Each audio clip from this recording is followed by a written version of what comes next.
La dynamique des jeunes leaders conscients de Songololo, en collaboration avec les députés doublement élus de la circonscription électorale de Songololo, Matomi Nansuela Dodozola, ont organisé des jours d'ateliers de renforcement des capacités sur l'administration territoriale et les entités territoriales décentralisées qui a vécu du vendredi 3 au samedi 4 mai 2024 dans la salle polyvalente du Krafoda Kimpéché, territoire de Songololo dans la province du Congo central. Cette formation gratuite sur l'administration territoriale et les entités décentralisées, chapeautée par la présence de l'inspecteur provincial à la territoriale, le facilitateur Sabessa Bitoko, avec 40 participants des personnalités politico-administratives locales qui ont pris part à cet atelier de formation, notamment l'administrateur du territoire et ses deux adjoints, les 5 chefs de secteur de Songololo, la notabilité et les membres de la société civile, pour ne citer que cela. Au cours de cette formation, l'administrateur du territoire de Songololo, M.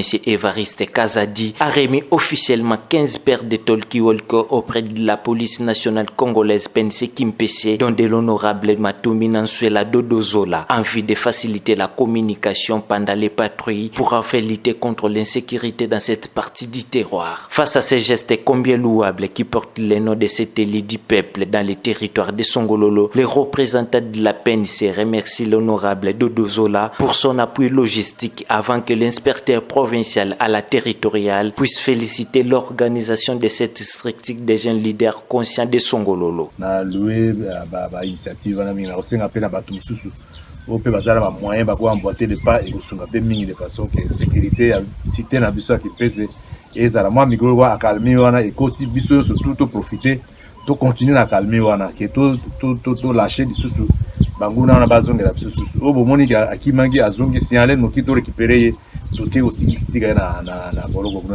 voilà impression.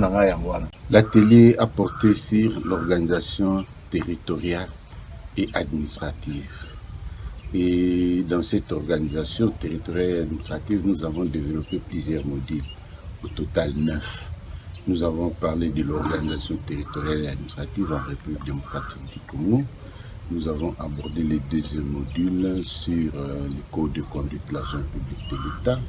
Le troisième module a porté sur les principes fondamentaux de l'administration publique. Le quatrième module a porté sur les principes d'action d'une autorité territoriale. On a abordé les pièces périodiques, les calendriers de la territoriale. On a parlé également de l'itinérance. Et au total, c'était 9 modules pendant les 2 jours que nous avons été. Monsieur le journaliste, merci pour la question. Nous pouvons bien sûr vous dire et affirmer que l'atelier a répondu à nos attentes parce que vous savez très bien, nous sommes toujours amenés à atteindre la perfection, mais nous n'atteignons jamais cette perfection.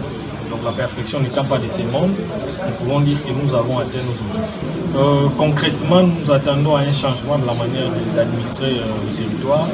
Et nous attendons aux participants, chacun dans son milieu de service, de matérialiser toutes les notions qu'ils ont eu à apprendre, les notions qu'ils n'avaient pas encore, dont ils n'avaient pas entendu parler il y a quelques temps.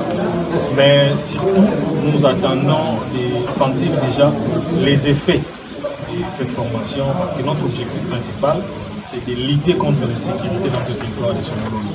Et cet atelier, ce n'est qu'un pas vers cet objectif.